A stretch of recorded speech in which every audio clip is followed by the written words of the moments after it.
Welcome back. We are Retirement Unlimited. This is Randy Barkley and Jeremiah Lee. We're both certified financial planners. I'm also an attorney here in California, and we talk about life's hard questions. We've been talking about the economy, kind of looking forward.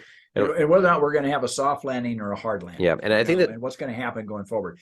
And we'll be the first one to admit we don't have any certainty. We're not clairvoyant.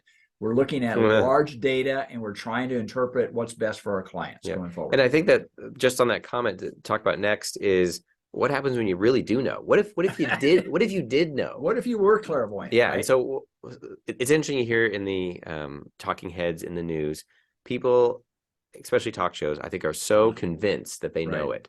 And they say, man, we're going to have, like, example with the election coming up, we're going to have a red wave. We're going to get all these elections. It's going to be wonderful. And then the market will be fantastic, right? Well, that second step, the second step is the interesting one. So even if you knew exactly what the outcome of the elections were going to be, will that mean the market goes up or down?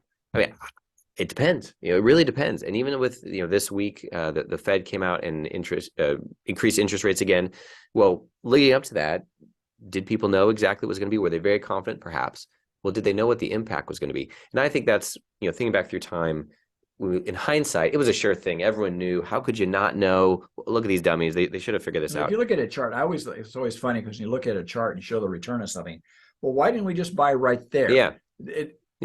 May would have been great. Perfect, right? Yeah, and similarly, like this last January 3rd, I think was for a lot of stocks was the highest point. January 3rd, 2022.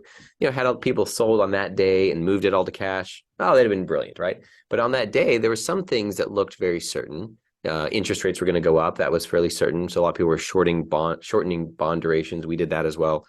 But other things were not certain. The one certainty was, what Russia going into Ukraine. Yes. And the disruption, a lot of people minimized the damage that Russia was going to do to energy supplies. Well, it was obviously a bigger deal, It's a bigger issue. Yeah. All around the world, food supplies, energy supplies. I mean, we're still feeling those effects. Yeah. So there's a great article we read about of saying the problem with a sure thing. When someone says it's a sure thing, we know what's going to happen. It's like going to the racetrack and says, you bet on this horse. This horse can't lose. Right. By and large, that horse is probably going to lose. Right. Yeah, sure.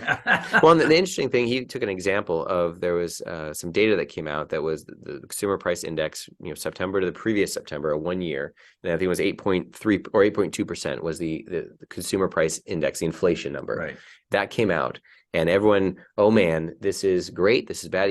What's going to happen here? Well, the market fell. This is October 13th. So they're saying October 12th, if you knew this number was coming out, what would you have done? Most people would have said exit. It's a bad number. Right. Market's going to go down. Well, that morning, October 13th, market went down 2%. Right. It then turned and rallied and ended up being 3% up for the day.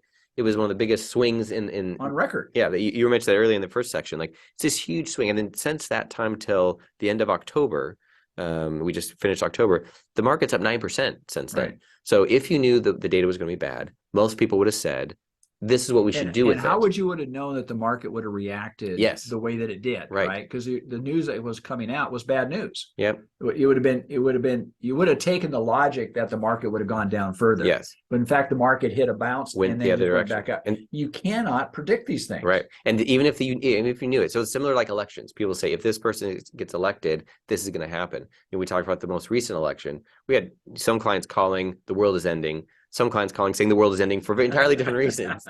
But what did the markets do? It's not a clear thing. And if it was clear, people would trade on it, right? People would consistently make money off of that. Some people do. And they try to. That's right. And I think that's where a lot of people lose money. I mean, we've sat down with people that have tried to trade their own accounts.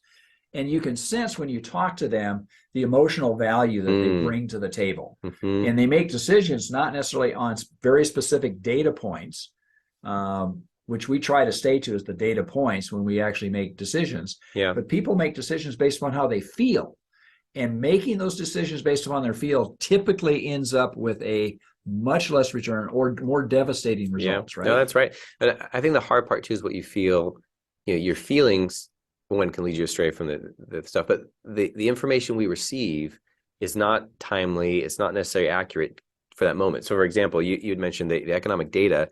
It's a month to 2 months behind, and that's the economists who are getting it. Right. So what the talking heads on TV are saying, and the things you're hearing on, even this radio station, the things you're hearing might make you feel one way or the other, there's data that's still a month to 2 months out Right. that's happening right now that we're not going to see.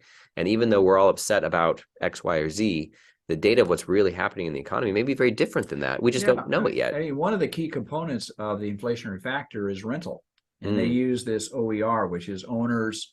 What is it? Owners earned rental. In other words, the what you would rent your home out for if you were going to rent it. Mm-hmm. And so they bring this factor in, but most people don't sign a 1 month rental agreement. They sign a 1 year rental agreement. So they don't know. So that data is very lagging. Oh, interesting. And Yeah. so, and that's one of the big components of the inflationary calculations.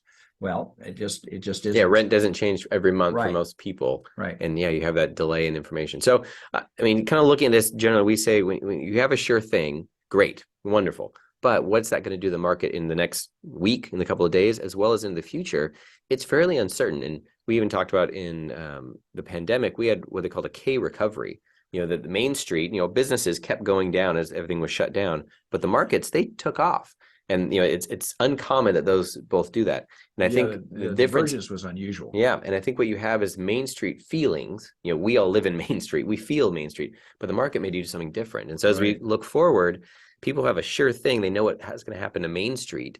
That doesn't necessarily indicate what's going to happen to the markets. Right, exactly. So I think, again, as we continue to move forward, we're going to have these variables.